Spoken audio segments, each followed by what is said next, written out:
Muchísimas gracias. Señora magistrada, la demanda definitivamente debe ser declarada fundada porque hemos cumplido con acreditar que ha existido sí una relación laboral entre el demandante pero con Telefónica. Porque independientemente de la figura de la franquicia, tercerización o intermediación que pueda tocarse, en el fondo lo que se trata de averiguar, y en efecto así se ha logrado, es de la relación laboral encubierta que mantenía el demandante siendo contratado por la empresa Ceylan. Sin embargo, la relación la mantenía en todo momento con la empresa Telefónica. Digo esto porque los tres elementos de un contrato de trabajo han sido acreditados debidamente.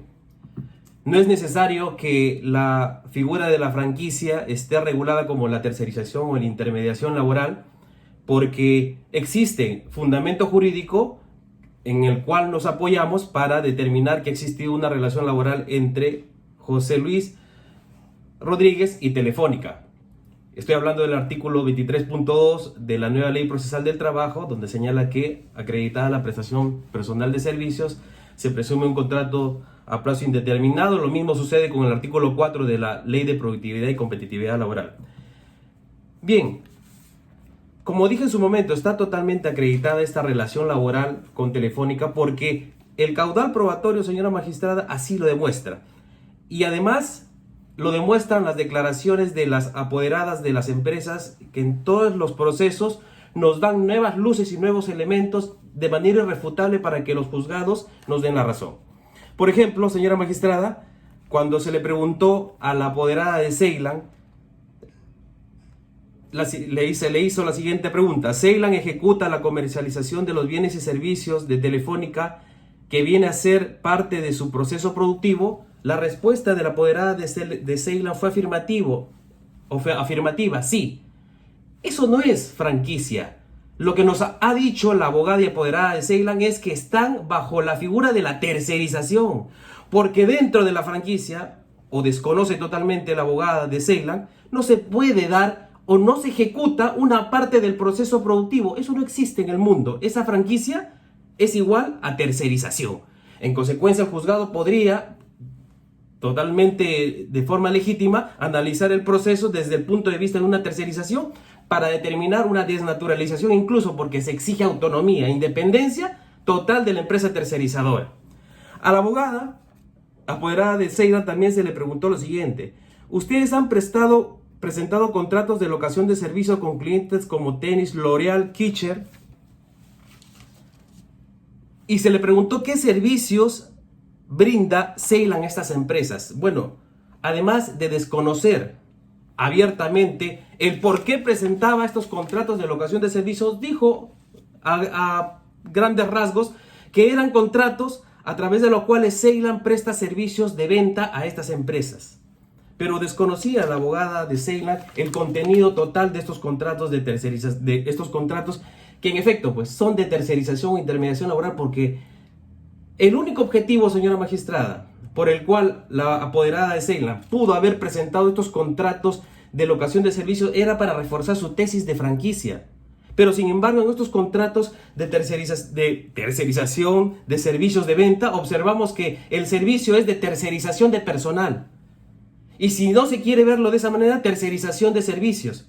Porque no son contratos de franquicia, son pruebas que no tenían nada que ver con la franquicia, pero por el contrario, nos favorecía para acreditar, señora magistrada, que en efecto Ceylan es una empresa de intermediación laboral, porque en los anexos de cada contrato usted va a poder observar que se señala que los servicios que Ceylan brinda a L'Oreal, Kitcher y Artel son de tercerización de personal. ¿Qué tiene que ver con la figura de la franquicia? Y digo esto porque evidentemente, nuevamente, este caso podría resolverse y analizarse desde el ámbito de la intermediación laboral, que también existiría una desnaturalización, porque los promotores de venta ejecutan la actividad principal de la principal, que es una causal de desnaturalización, y de la tercerización lo propio, porque evidentemente la empresa Telefónica brinda todo: incentivos, capacitación, absolutamente todo, y eso está prohibido y es causal de desnaturalización en la figura de la tercerización. A la abogada también se le preguntó sobre las cláusulas, señora magistrada, que a mí me parece uno de los puntos más importantes y que solicito que en sentencia se motive, sobre las cláusulas de indemnidad.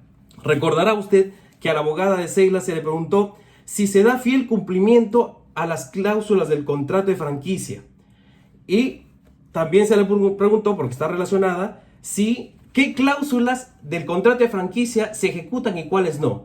La apoderada de Ceylan perdió una gran oportunidad para referirse de aquellas cláusulas donde de manera expresa señalan que Telefónica va a subrogarse en el lugar de Ceylan y asumir obligaciones laborales respecto de sus trabajadores, lo cual parece increíble. Seguros que Telefónica iba a contratar los derechos laborales que Telefónica debería asumir cuando un mandato judicial ordenara reconocer trabajadores de Ceylan, promotores, como trabajadores de Telefónica, incluir a sus planillas. La abogada y apoderada de Ceylan ha mantenido mutismo total sobre estas cláusulas, lo cual no ha sucedido con la abogada de Telefónica, que muy hábilmente, ante esta pregunta, sí dijo que estas cláusulas no se ejecutan. Pero esto es inocuo, incluso señalándolo, porque la abogada de Telefónica dice también, en relación a estas cláusulas, señora magistrada, donde se pacta un fraude de manera expresa, dice: son cláusulas de indemnidad. Y fíjese la frase que utiliza la apoderada de Telefónica: son cláusulas para proteger a Telefónica.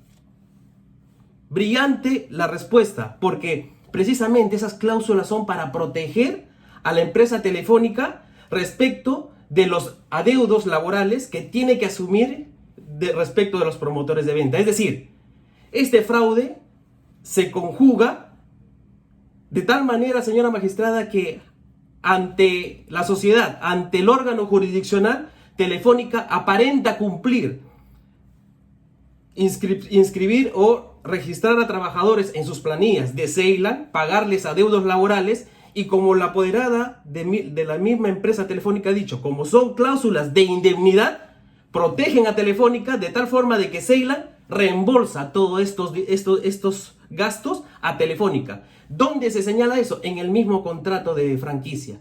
¿Quién lo ratifica? La misma apoderada de Telefónica, que no niega, señora magistrada, que estas cláusulas se ejecutan de manera total, porque incluso la testimonial de la señorita Patricia, que lo hemos escuchado, señala también lo propio, que en muchas veces se ejecutan y otras no. Pero en realidad esto se tiene que tener por cierto, porque, repito, la abogada y apoderada de Ceylan no ha dicho o no ha negado en lo absoluto que estas cláusulas se ejecutan. Ergo, son cláusulas que están contenidas en un contrato de franquicia que sirven para algo, ¿no? Y la abogada de Telefónica ha dicho, en efecto, sirven para proteger a Telefónica. Se cumplen, pero en realidad Telefónica es la que no se ve afectada porque los pagos los realiza la empresa Ceylan. En cuanto a las capacitaciones, fue bastante clara la abogada de Ceylan, porque se le preguntó, ¿las capacitaciones que brinda Telefónica a los promotores están consignadas en el manual del franquiciado? Y la respuesta fue contundente, no. Si la respuesta fue no, ¿de qué franquicia estamos hablando? ¿O es que la abogada y apoderada de Ceylan entiende sobre franquicia como una figura a la medida de la empresa Ceylan? La franquicia, señora magistrada, exige precisamente capacitaciones establecidas en el manual del franquiciado para que pueda saber la empresa franquiciada qué hacer y cómo ejecutar las labores o los servicios. En consecuencia, esto está totalmente acreditado en relación a la relación laboral del demandante con Telefónica. La empresa Perdón. Doctor, sí, un minutito, permítame, doctor. Si bien es cierto, no les ha indicado un plazo, como lo hago en todos los otros casos, atendiendo a el presente proceso, cierta complejidad. Sin embargo, debemos de ir a lo estrictamente necesario para dar pase también a sus otros colegas. Ya lo demás se ha desarrollado en el presente proceso, en la actuación probatoria. Entonces, solamente ceñirnos a lo puntual, doctor. Le doy 3 minutos más para que pueda concluir. Correcto. Bien, la abogada y apoderada de Telefónica, en las respuestas respecto a las preguntas que se le hizo, ha señalado, por ejemplo, señora magistrada, en cuanto a los incentivos. Se le preguntó por qué los incentivos de los promotores provienen de Telefónica y no ha negado eso. Proviene de Telefónica, pasa por Ceylan y llegan a los promotores de venta. Eso es importante, porque en lo medular es que los incentivos, un monto de dinero que forma parte de la remuneración del demandante, provenía de Telefónica. Así vaya primero a Ceylan y termine en los promotores de venta. Esto es un rasgo de la laboralidad, porque Ceylan debería pagar los incentivos. En cuanto a las penalidades, la abogada y apoderada ha dicho que desconoce por qué se señalan penalidades, sanciones a los trabajadores en su contrato de trabajo establecidas por Telefónica. La abogada de Telefónica desconoce este hecho y la abogada de la empresa Ceylan ha señalado que son sanciones a la empresa Ceylan de Telefónica, pero su contrato no dice eso. Señalan que son sanciones directamente a los trabajadores por incumplimiento de funciones. Quiero culminar, señora magistrada, señalando de que en efecto, al no estar acreditada la existencia de un contrato de franquicia, llegamos a la conclusión de que existe una prestación de servicios de la empresa Ceylan en los puntos de venta de Telefónica, donde no explota una marca la empresa Ceylan, sino Telefónica explota la misma marca. Ya usted ha escuchado, señora magistrada, al demandante señalar que la señorita Miluska Quevedo iba a supervisar. Y la apoderada de Telefónica, en sus respuestas cuando se le preguntó por qué Miluska Quevedo, su trabajadora, tiene que acudir a los puntos de venta, ha dicho porque tiene que supervisar. En consecuencia, la fiscalización, la supervisión, las órdenes lo daba Telefónica a través de Miluska Quevedo a los promotores de venta.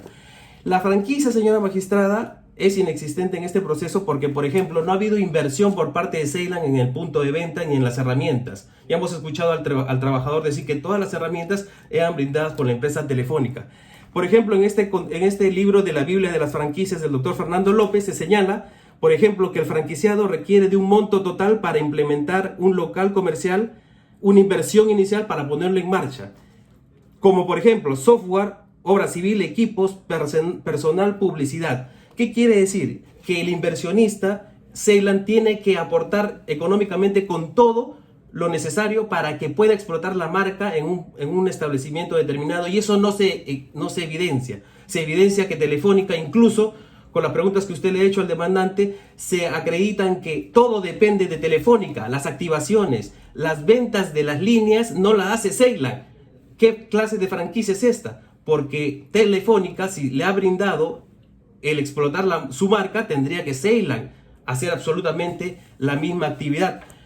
Termino señalando, señora magistrada, que por ejemplo el apoderado de Ceylan, cuando oralicé la transcripción del video, del audio, señaló totalmente lo siguiente: Ceylan depende de activar los teléfonos. Claro que sí, depende de absolutamente el software, y en general la empresa Ceylan siempre va a depender de la empresa Telefónica. En consecuencia, la dependencia, la subordinación está totalmente acreditada de Ceylan a Telefónica, con lo cual solicito que se tenga en cuenta esto en la sentencia y se declare fundada la demanda en todos sus extremos. Telefónica, espero.